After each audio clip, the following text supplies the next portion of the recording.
Good morning, and thank you very much for joining us. I am Ayori Folarin, and in studio with me this morning is our friend Curtis Adigba.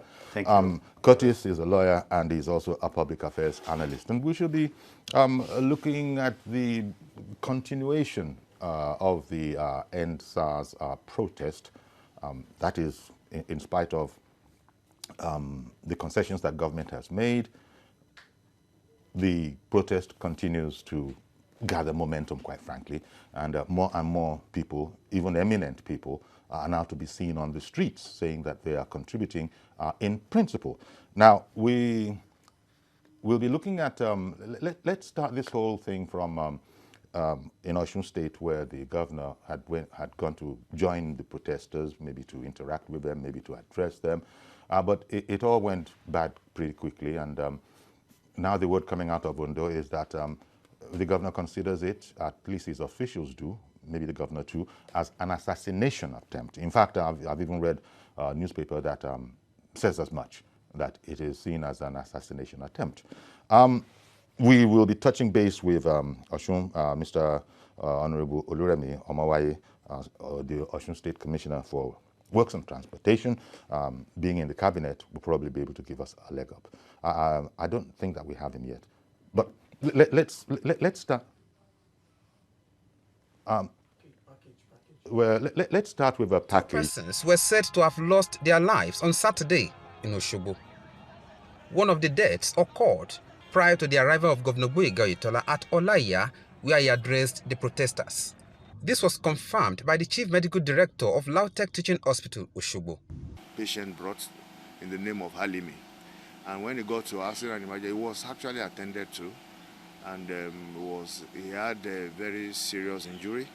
He was taken to radiology. On the way back from radiology, in view of the multiple nature of the injury, he gave up. But in view of the attempt to burn down the hospital, the corpse was permitted to go. The second death was recorded at 4:30 in the afternoon at Okeayepe, about 5 kilometers from the scene of the protest, after the governor had been evacuated to the government house.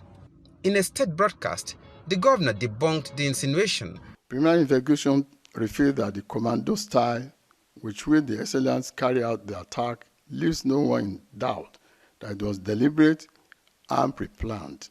However, not the genuine protesters resorted to violence. And the preliminary investigation further revealed that no live bullet was fired at the rampaging political thugs. Not even one canister of tear gas was fired.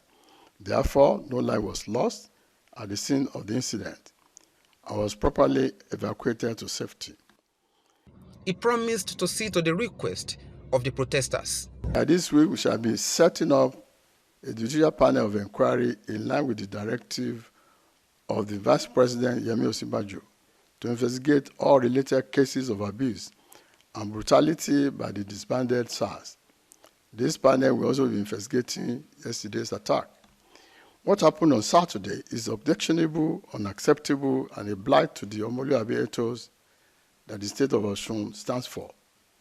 Attempt on the life of the governor cannot be planned by the youths. As at the time of filing this report, the protesters were not seen at their usual place of convergence. Rafiu Hamid, TVC News, Oshogbo. Okay, and as I said, we should be linking with Mr. Oluremi Omawaye, the Osun State Commissioner for Works and Transportation. Good morning, Honorable Omawaye.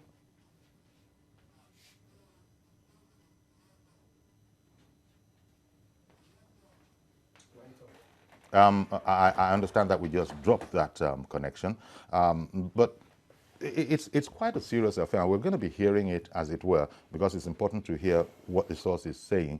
And the attitude that they have is that, far from people being rowdy, this was an outright assassination attempt. Well, I don't know so much about the characterization, but I understand from the visual that when you have a massive protest this way, there are some negative people Sure. who will come and attempt to do things that would detract from the clear vision and purpose of such gathering. And that's what I was saying here last week. The three categories of people participating in the protest. Nigerians who are tired of the situation in the country, sincerely tired. They want to see changes. They want to see things move in the positive direction for themselves, their children, and their grandchildren. They want to have a country that they are proud to call their own. That's one group of people. Then you also have, you know, the people, I mean, the fraudsters who say ending SARS and police brutality as an end or a free rein for them to carry out their activities. An opportunity. You know, they are also there. And then you have the third group of people, those who lost at the polls, politicians who feel that this is an opportunity to sneak in back into the government because they feel that this government has not cleared the mess quickly enough, and so they want to come back. But they are making a mistake. This is not what Nigerians are asking for. We have not made a distinction between the political parties and the politicians. We got our second independence in 1999. 21 years after, we're still on the same set of issues. We've not moved forward. Okay, so this is the problem. It's unfortunate that a particular party is in power. And those who are framing this issue as an attack on that party or the set of political leaders that we have now don't get the picture. They don't get the clear picture. The truth of the matter is that if I were the president of this country today, sitting down on his chair, I would look at this development as the strongest wind behind my back to push for the reforms and the changes that I promised Nigerians. And that's the point we're missing. This is not about this government alone. This is not about toppling any government. This is about Nigerians saying, look, we've had enough. Whoever is in government at this time, you just have to bring solution to our problems. Indeed. That's the message here. And so people who don't get this message are thinking that this is about one party or the other, about politics. This is not about politics. Indeed, well, because there have been accusations, you know, since then about who exactly is sponsoring them. They've named, in fact, it went as far as Oshogbo Ahmed Tinubu his people had to come out and say, it's just not logical that he himself has been targeted. But it goes back to what you're saying as there are all sorts of thoughts out there. And there are those who are viewing this as, wait, it's gone beyond Nash. When you say the people just don't get it, those people that you talked about, those are the very people that would say, government has agreed to all of their points. Perhaps they shifted the goalpost a bit when they topped it from 5 to 7. But the outrageous one to most people, and they've gone down to 21. So it's like it's a bit of a quandary here. Government has been, you know, conciliatory. You guys, you're talking sense. Let's look at it. But a lot of people are counseling now. We need some space so that people can indeed sit down and get to work on what has been committed to. But the demands are going up. It got as bad as you know, LGBTQ, you know, in short, the kind of thing that will, you know, Nigeria is totally against, let it be said. That is even criminal. So talking about homosexuality of whichever sex and cross-dressing and all those people, transgenders. Now they've added that in too, but I understand it was quickly deleted. That particular tweet was quickly. So beyond, way beyond SARS, this has to be handled delicately. I don't know. As soon as we still want to get the perspective from Osun, of course, on the Saturday incident. But while we're waiting to be hooked up with that, we're looking at the larger, you know, project. The truth of the matter is that the SARS was the tip of the rod. You know, it was just that issue that energized the movement. And if you look at what has happened so far, it's like SARS became the catalyst. Yes, I don't think that they themselves expected that government was going to capitulate so quickly to their demands. Okay, so as soon as government said, look, we also understand that this is a problem, we are not just going to end SARS, we will move beyond that to other things. And so I think there was a little bit of shock. And then they are just beginning to steady themselves and say, look, we can achieve more with this protest. It's not just going to be about SARS alone. SARS might just be the beginning. Yeah, but unfortunately, don't they, by that very gesture, become similar to what they are trying to correct? That is to say, you can't believe politicians that have said, that have heard them say. Now, they are making it such that it's going to be very difficult to believe you too. You know, what I've said to people in the past is that there's no bad time to do what is good. Okay. You can always achieve. But what we are seeing is we are asking for dialogue. Creative dialogue. Dialogue that they will listen to the government and government will listen to them. Now, staying on the road is drawing attention to the issues. In other words, they're saying, oh, government has not listened to us. And even if they had listened to us, as they said, we have not seen any concrete action.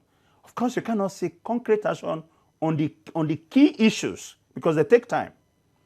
Government, this is not popcorn. Government is not going to say, okay, the reforms that you want, here you have it. The Nigerian police is reformed.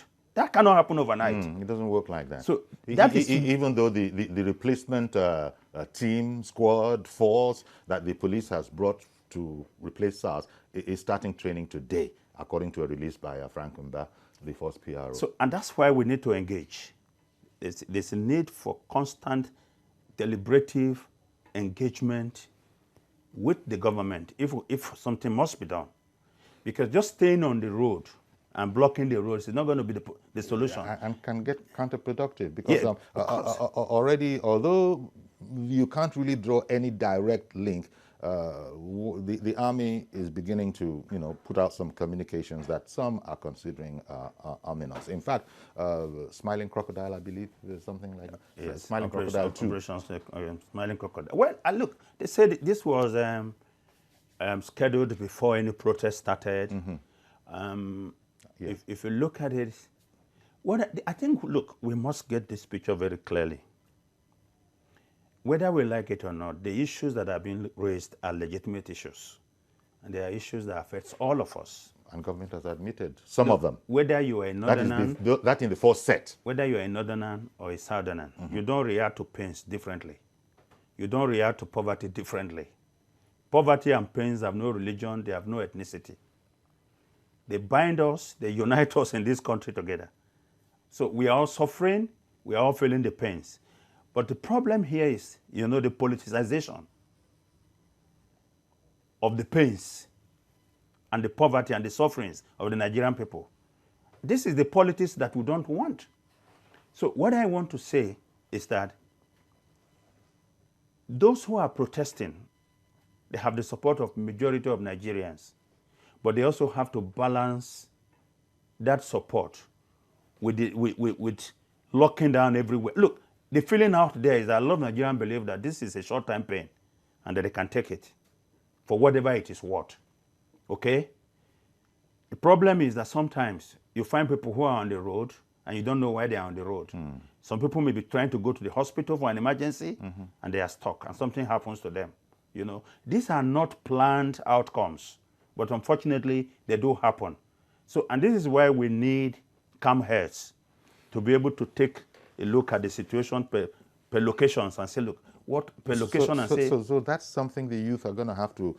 They have to fashion out the system. Fashion something out of out of them. So to show that they can be depended upon, that you're talking with a serious, body. But you can't carry out a protest in the location. Yes, but this whole matter about we are leaderless, this is spontaneous. They have been sort of particular in driving away known organizations who they said had tried to infiltrate and maybe thereby take over. So how does one deal with such an amorphous body? It's all over the place. But it's not a good sign to have a group that is as consequential as this to say we don't have leaders. They just have to have leaders. If they don't have leaders, it means nobody is in charge. That's dangerous. Yeah. And because of that, one then begin to ask, what is the end game if you don't have leaders who can articulate your position? Exactly. And negotiate on your behalf? Where's your roadmap? So if they don't have leaders at this moment, they should start thinking of getting some leaders to act on their behalf. Because they probably want to remain anonymous. They may be fearful of brutal crackdowns, you know, and all sorts of things that, you know, have been reported in other jurisdictions, other countries. if that's what they are afraid of, that is what makes a compelling case for crackdown. Because when you don't have leaders that the government can talk to, you understand? Government can then begin to say, okay, this is a group, we don't know who to talk to. We can't allow, and they are disturbing the peace of the country. Civil order to I degenerate. think there's a need for some level of leadership that can interact with the government, you know, and negotiate on some of the key issues. Okay. Now, since these generally are, as you said, it's all over the country, in Lagos, even in Osun, where we wanted to start from, and I understand the commissioner, spokesperson, as it were, for the Osun government at this moment. He's the Honorable Commissioner for Works and Transportation, I believe. Yeah, that's right. Honorable Oluremi Omowaye, good morning to you, sir. Good morning, Nonpiori. Good morning. Good morning, everybody at home. Good morning, sir. We started the program with the worrying news that the governor, was he attacked? Because I've heard worse than that. I've heard some commentators say he actually survived an assassination attempt. What is the official view? Well, I'm sure you saw the videos clearly on Kuyeri. The governor was attacked. It will term that as an assassination attempt. The governor has come out clearly to say he was attacked by miscreants, not the protester. So it is true, with all the video evidence out there, that the governor was attacked. But the governor is making a distinction. Correct. That it's not by the protesters as we know them, but you've used the word miscreants. In other words, foreign elements imported into the place. Yes, yes. Yes, that's the straight state of things. Protesters won't go about using ammunitions. They won't go about using guns, cutlasses, and axes. So the governor has said it clearly, because after the attack on the governor, they went on looting. So you can't say you want to end SARS and you are also looting, you are encouraging robbery. So we are clearly miscreant. And you see clearly from the position of the governor that he's also in support with their protests. When he was going there, was putting on the end SARS cap. He had to trek some meters with protester before the whole thing became rowdy and was escalated. So it was clearly an attack on the governor's life by these miscreants. Why would that happen might be a normal question. It was a popular gathering. People attacked the governor. Miscreants at the moment, as the police are no doubt investigating it, is what we must refer to them as. Was this just a spontaneous act of irresponsibility by miscreants, or are you attributing a political motive? Well, if we look at this case clearly, even before the governor went to address, a day before the governor went to address, we saw videos of some of these miscreants moving around with the protester, flagging, guns and cutlasses. So it was not a spontaneous thing, because if you also look at some of the video evidence, you will see that some of them had cutlasses on their back. Some of them were holding this kind of weapons. So apparently they were charged up for that attack before the governor got there. So it wasn't as if it was a spontaneous thing. But I think it's clearly out of irresponsibility on the part of the miscreant, who saw the protest as an opportunity to unleash mayhem on the peaceful town of Oshogbo. How has this affected the attitude of your governor to the larger protest? I mean, you've been very clear this morning saying that supporters are a separate group, miscreants are a different one, but the governor did go through that harrowing experience. Has this affected his attitude, his perception of this protest? No, the governor is a Nigerian. He said it clearly that day that he wouldn't also be happy that a trigger happy fire his son or his daughter, that is also a father, he understands their plight. And because it was not the protesters that actually attacked him, he's still supporting them. My governor wants a better Nigeria. Myself as a politician also wants a better Nigeria. So he said it clearly in his speech to the people that he's in support of them and that he also wants the reform. So it's not as if the governor has issues with the protester. All he has just advised is that things should be done in a lawful manner. Okay. So the governor is in high spirits, is supporting them. He also wants a better Nigeria.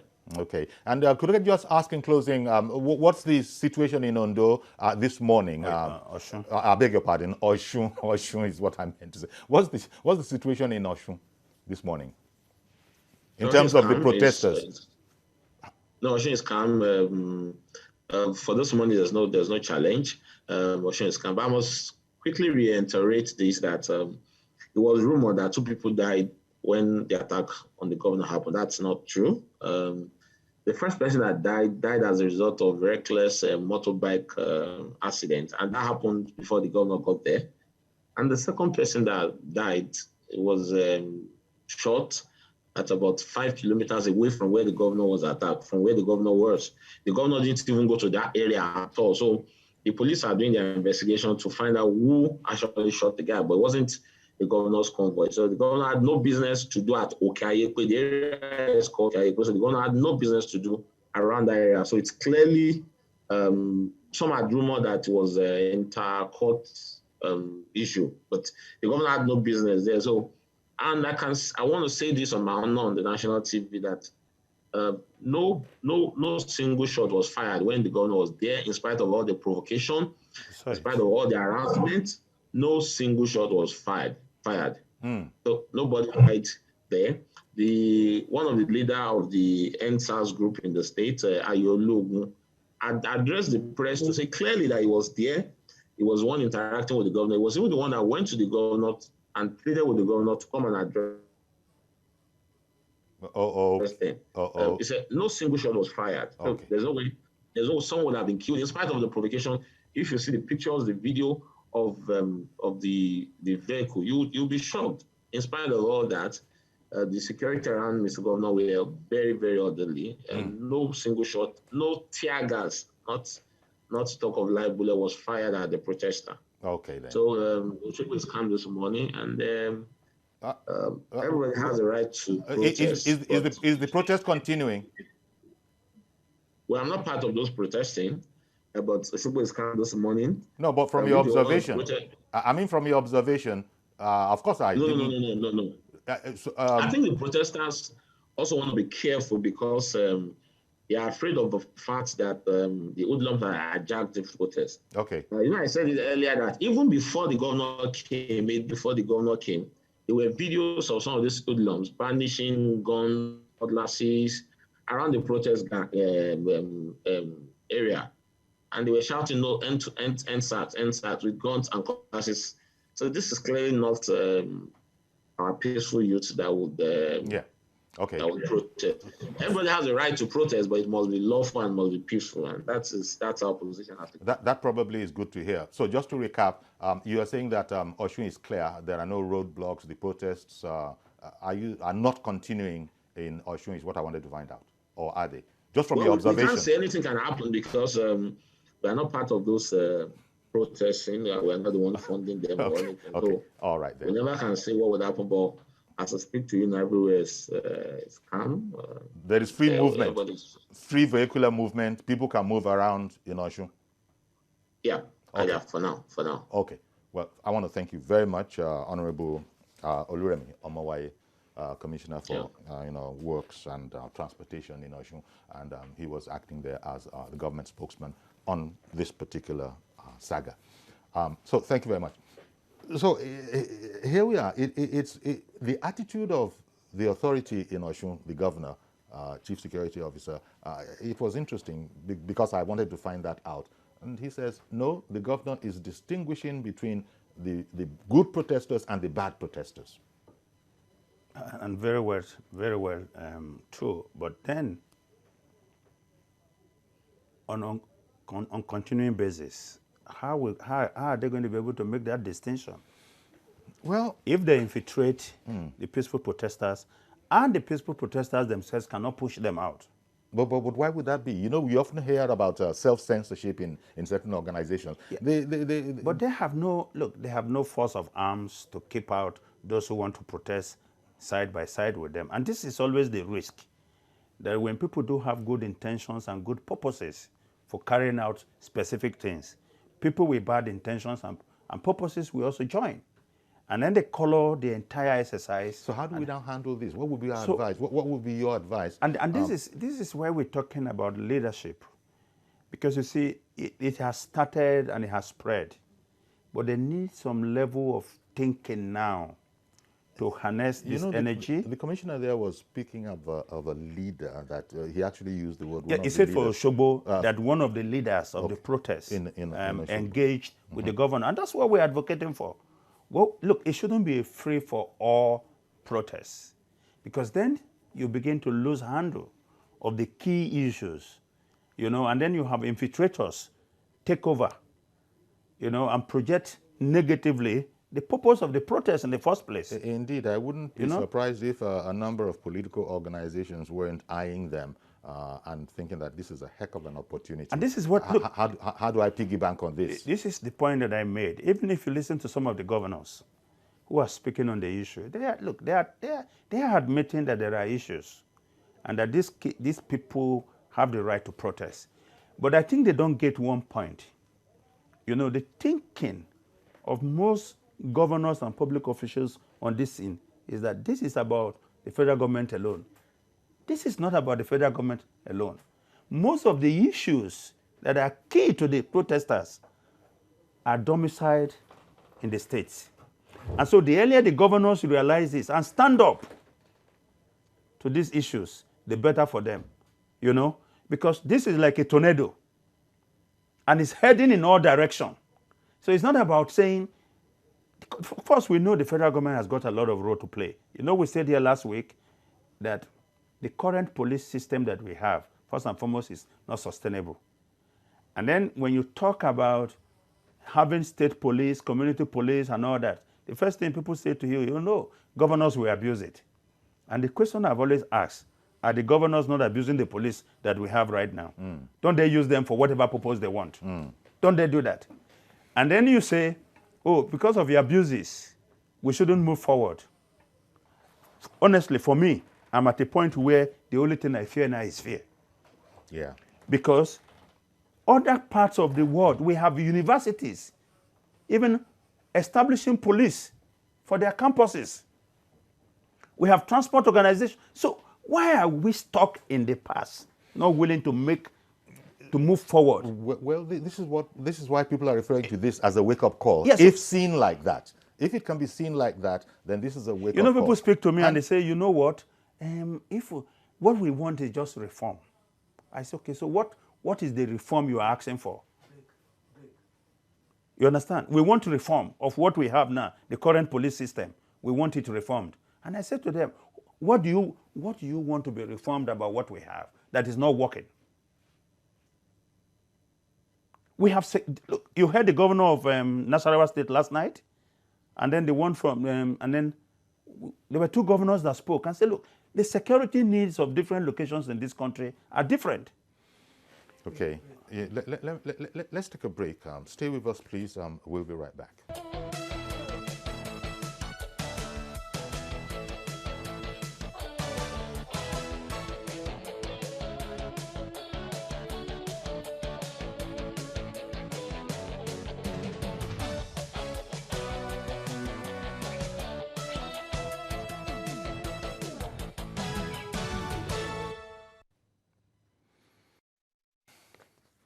Okay, welcome back. I got to sort some things out now. While we were on in the first half, a number of things happened. One of which was that we had to cut away because the Lagos State government was inaugurating a committee that would indeed look into the whole situation of SARS. So that was live, and so Nigerian viewers would have seen that we had cut off into there. Diaspora viewers would have continued to have been seeing us, and I think we just have to try and level the field a bit. So we were, before we went on break with the commissioner, a commissioner in Osun State and government spokesman, on the incident on Saturday where the governor, survived an assassination attempt, because we've spoken about that, and that is the way that the government is looking at it. Honorable Remy Omowaye, thank you very much for your patience. Okay, thank you. Okay, sir. So, quite frankly, we need to go over some points again now that we all are in one place, so to speak. All our viewers are on one page. Before, it was just the diaspora that was hearing us, but now to bring in the local audience, you told me earlier that government is looking at this as an assassination attempt, and that you had distinguished between hoodlums and the actual protesters. Honorable Remy? Yes, sir. Yes. I just wanted your, because you've said it before, I wanted your comment on how you arrived at the conclusion that it was an assassination attempt, and also, interestingly, you also said that you are aware of hoodlums that sort of sneaked into it as totally distinct from the proper protesters. Okay, Uncle Yori, thank you so much. It was a clear attempt on the life of the governor. The coordinator of the NSACs in Osun, one of the leading figures, Ayo mentioned it clearly. And the governor joined them. The governor was out of the state, and when he came back, less than 1 hour when he got into the state, he joined them for the protest. He walked with them. He was putting on the NSAS cap. He addressed them. Suddenly, we saw some young guys with cutlasses, gun, and they started attacking the gun. So that's a clear attempt on the governor's life. But the security around the governor, managed to bring the situation under control without shooting one bullet or even deploying tear gas. Yes, we must commend the governor for that, because the governor was screaming at the top of his voice and nobody must shoot. In spite of the intimidation, in spite of the harassment, I'm sure if you saw some of the big pictures and some of the video, you'll be shocked. There's one of the backup car that had stopped in it. The vehicle of the governor was smashed, the fat shot and all that, but the governor ensured that none of the security details fired a single shot. And if you look at the video, the governor was really, really harassed. They sat on his vehicle. After he had addressed them, he had appealed to them, he had apologized that he came out late. He was there for about 40 minutes. A lot of issues happened. But, he's the governor of the state. The security needs to protect his life. So they had to whisk him away from that place. So one thing that is clear is it was an attempt on the governor's side. Because if you are protesting, we see protests in other towns, we see protests in other states, weapons were not used to protest. So this is the governor of the state. You saw the way his car was attacked. You saw these guys brandishing new cutlasses. It was a clear attempt on the governor's life.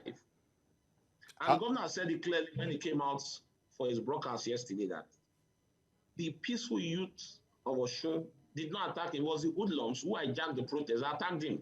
And it's clear. Okay.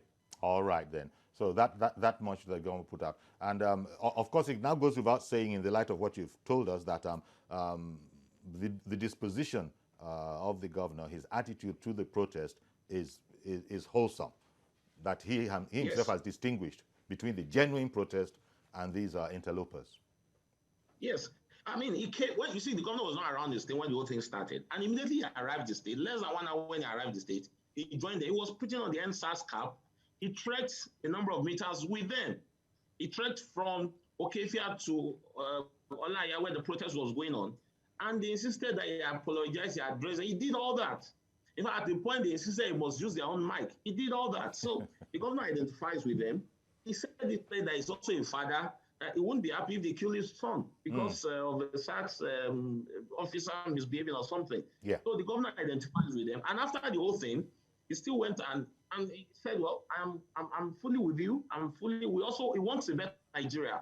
Governor Oyetola is a Nigerian. I mean, Nigeria also wants a better Nigeria. So we identify with them. Okay. We are with them, but we are not going to condone the hoodlums who jacked the protest. And so also amazed you, after they attacked the governor was weeks away, they went on looting. They went to Osun Mall, they looted the mall. Protesters would not loot. People are saying we want reform, we want answers, so they won't go and be looting. Yeah. So that's our position as a governor. And as I said earlier, which I'm going to reiterate, Yele Sowore went on and started tweeting lies, apparently to blackmail the governor, that 2 people died and were killed. No. Yes, it's unfortunate that 2 people died, and we commiserate with the family as a government. But we must state this clearly. 1, the first person that died was a result as a bike accident that happened before even the governor got there. And the guy had an accident on the bike when they were riding and all that, and they took him to hospital. That had nothing to do with the governor. The second person that got killed, it happened about 5 kilometers away from what the governor was. It's just like you are in your TVC office and something is happening around there, maybe by that grade. It has nothing to do with the governor. Yeah, as a government, we commiserate with the death, but we must state this clearly. The other person that got killed had nothing to do with it. It was miles away from where the governor was. And the governor did not even go to that direction that day. Immediately the whole thing happened, the governor just ensured that no single shot was fired. And Ayologun went on here this morning to say clearly that, well, we are the convener of this thing. No single shot was fired. There are video evidences of all those things. Yeah. So nobody died when the governor was there. The first person had an accident and he died later in the hospital. And that happened long before the governor came there. The second person, his own death happens miles away. And that had nothing to do with the governor. Okay. And as a responsible governor, the government is setting up a panel of inquiry to look into this thing. And when the governor was addressing the protesters, he said it clearly that he apologized for what has happened. And he also said for those that have sustained very level of injury, the government is going to foot their bill. Okay. And I said it earlier that we noticed even before the day the governor came on Saturday and addressed them on Saturday. On Friday, there were videos of some of these hoodlums that joined the protesters with weapons. It's in the public domain. Yeah. So that's clearly what happened. And you also told me the first time around, you know, because those who are watching this, we're going over it again because of the local audience. You had also said at the time that, quite frankly, you said a number of things, but one of the things you said was that the protest was, I don't know how to put it now. I had asked if the protest was continuing, but something else has just occurred to me. I was speaking about the Lagos State government inaugurating this committee to look into the demands of SARS. I believe that's on this panel of inquiry. That's something that the president has advised all governors to do. What are the plans over in your state in that direction? Well, as I said earlier, the state is setting up a panel of inquiry to look at the attack on the protesters, to look at the attack on the governor, to look at what led to the deaths of the other person that was shot miles away from where the governor was. So as a responsible government, we are doing that. We're also going to look at the issue of looting of the Osun Mall. Sure. You can't say you are protesting and you'll be looting. So that's why we said it clearly that you were actually hoodlums who hijacked the protest. And as I said earlier, everywhere is cool and calm this morning. There's no protest. But we are not as, yeah? 1 second, please. I have a caller from Kaduna. Good morning. Good morning. Okay. Good morning. Please go ahead. Am I with Uncle Yandre? Good morning, sir.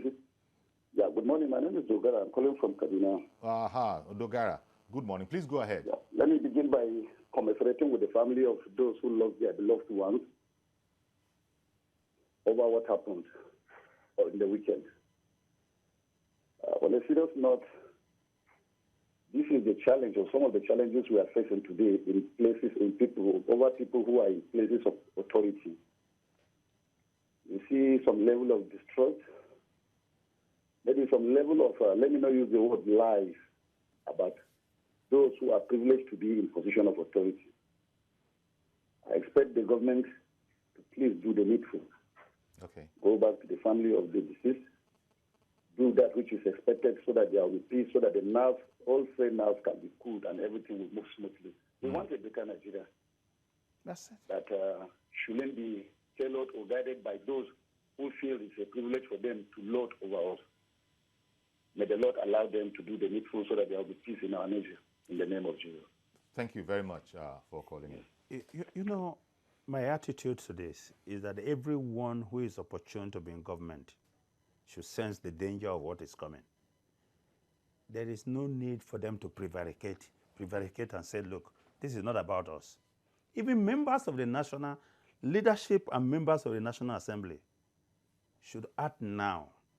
What their salaries and allowances are just simply not sustainable. It's a key issue for most Nigerians. You know, you just mentioned that it wasn't random because it's also featured now. Yeah, having achieved the first round of success, this is in the second round. There is method to this seemingly madness. Yes, they know where they are going. They are saying that they are also targeting the unsustainable earnings of members of the National Assembly. Senators and representatives' salaries. That's another SARS. Yes, they call them SARS. SARS. Another SARS. These are people who say, okay, this is how much we think we should earn, not how much they should be paid for the work that they do for the Nigerian people. And over the years, we've been complaining. But we haven't been able to do anything about it. The leadership of the National Assembly should move in quickly as possible and begin to tinker with their salary structure now. Okay, in deference to the mood of the time. Yes. Good morning, Mr. Joshua. Thank you for calling in.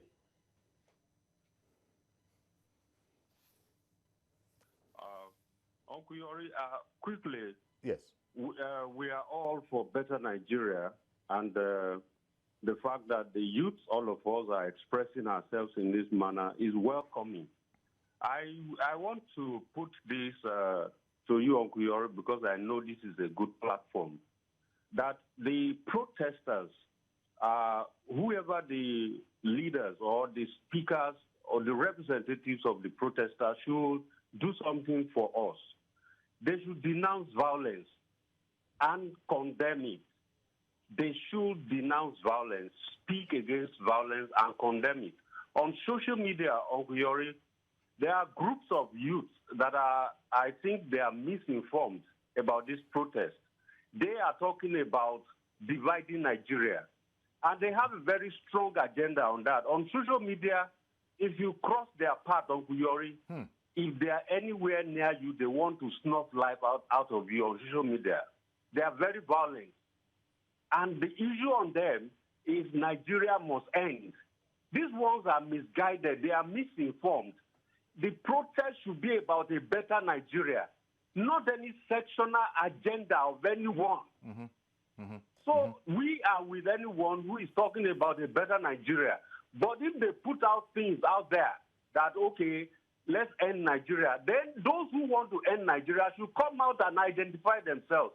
Don't hide behind the protest to do that. All right. Please, Uncle Yori, we should make that one very clear. Indeed. So that the violence doesn't turn to anything else. Or maybe turning Lagos to a platform for violence to actualize something that has no relevance to Nigeria. Thank you, sir. Thank you very much, Mr. Joshua. And I think that was excellent. I think he made a key point, and we cannot overemphasize that point. And that's why there's a need And there's that advice that the protesters need to very loudly speak against violence. That's what we dissociate themselves. That's why we need leaders.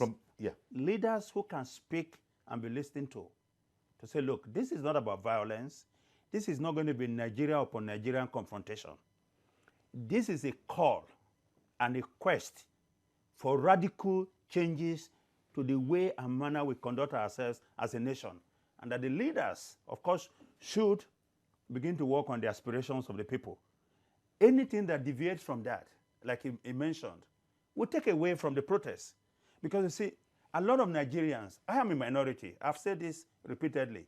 I'm a minority. I feel more comfortable in a Nigeria setting than in the state where I come from. Why someone from my place was president of the Nigerian Senate for 8 years, that same person cannot be speaker of the State House of Assembly of the state where I come from. And so for some of us, the bigger basket is better. And this is not about me alone. If there is a need, however, in the future, to take a second look at the structure of Nigeria, and that if it works better for all of us to go our separate ways, we will look at that. But that's not the purpose of this protest. Okay, that isn't... The purpose of this protest is that Nigerians want a better country for themselves. Now, they are not talking about dividing the country right now. Okay? Mazi Okoroafo, good morning. Good morning, I guess, in the studio there. Okay, then. Mr. Yori, like what all of us know, if you go to research or check, we see that there are genuine group in terms of protesters. We have hired group and named them. But what we should do is we should be finding solutions to all these things going on. One, if the federal government, the Osun strike was which they did up last year, after that they are coming up on Wednesday, the federal government should gather themselves now so that by Wednesday they will bring a final result to open our universities, polytechnics, college of education, and other higher institutions in Nigeria. You reduce the number. And federal government should try as well as create employment. One, for primary school holders, secondary school holders, and tertiary school holders. At least each local government, these three groups of people, at least pick the 1,000, at least set by set, it will reduce that. And number three, processors we see today, it has not turned to another, biological chemical weapon. Because when you saw on your screen some minutes ago, I saw somebody with a knife. I started asking myself, that human being with knife is not a protester. He just came there for a purpose. Now, we have to be very careful. Because some of these boys you see that take on, see, anybody you see with dagger, because the government have to be very careful. Because if you check, we see some people with dagger, just practice, they take Totolim, they should be starting them. So they take Totolim, Codeine, Tramadol, name them inside their pockets in the name of protesting. But the thing is this, you ask yourself, who are? If you see the new protester, you see. If you see a criminal-minded protester, you see. That is meant all those organizations should know exactly who are among those who following them say they are protesting. But the thing is this, government, our elite, they should not assume that these people are trying to bring them down or to bring that government down. No. Okay. We have to be very careful. Indeed. Because all right. There are some thank you very much. to make now by 2023 to start counting. Yeah. Okay. Thank you very much for calling in. Just that most of them, I don't know how many of them have even a voter's card. Well, so this is a different issue. That's yet something but else. It could, be harnessed, into a massive force for change at the ballot box. Because if there are leaders among them, it appears that there must be. Never mind, they're saying it's spontaneous. They could actually talk to themselves to coalesce, as it were, into a force where everybody could go and obtain a voter's card. Maybe things that you didn't worry about before. I think this is a specific issue protest. And SARS. Yes, and then it has generated other legs. Once you politicize it, it's going to disintegrate. Because I don't know how it will lead to, a political force, really. But again, you never can tell. Well, you never can tell because the youth are using what I think is all they have. What I think is important now is to focus on the specific issues that they're driving at. I beg your pardon for interrupting you. Mr. Odedeyi in Ikeja. Odedeyi in Ikeja. Hello, good morning, sir. Good morning, sir. Good morning, the other analysts in the house. Okay. Morning to you. I sympathize with the Osun State governor. According to what the commissioner has said, there was an attack on him. It looked to him like an assassination attempt. But where it's unfortunate, Osun State is my state. I don't want anything bad to happen to my governor. But I want to appeal to governors. It seems they have been reactive rather than being proactive. What has happened, I saw it coming because the impunity in the rank and file of the police is so much, so they were lost unto themselves. They were doing and undoing. They believed they were above the law.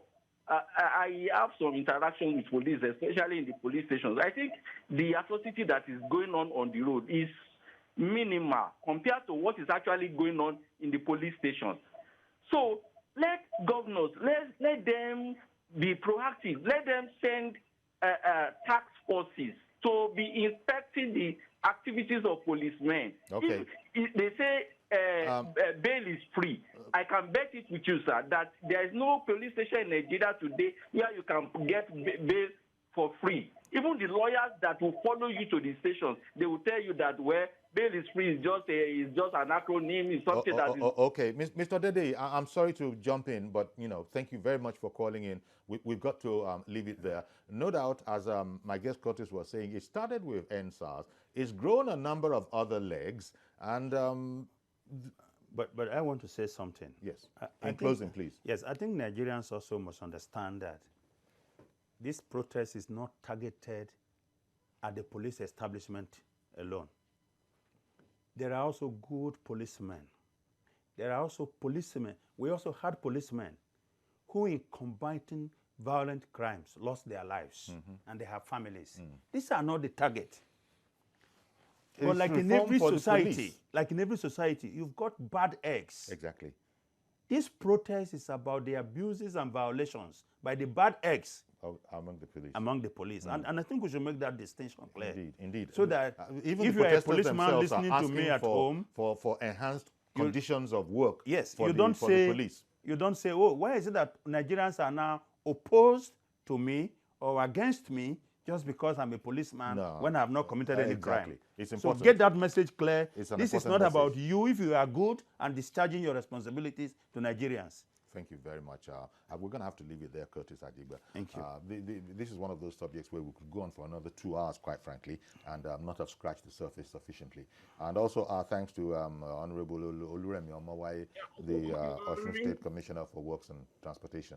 Yeah, my parting words, sir. Sure. Yeah. Well, we need to re-emphasize that we also want the police to be reformed. We want a better Nigeria, and that's the position of Governor Boyega. Okay. But we want to appeal to our youth, particularly those on the social media. They should not be allowed to be used to misinform the public. Okay. Like the way they push it out. We've completely run out of time, Honorable Remy. Thank you very much. I think that message did get through. Thank you very much. The youth themselves have to be careful protesting out there. Well, that's our program today. As always, we say do everything you can to stay safe, please, because COVID-19 is still out there, lest we forget. Yori Falarin, bye-bye for now.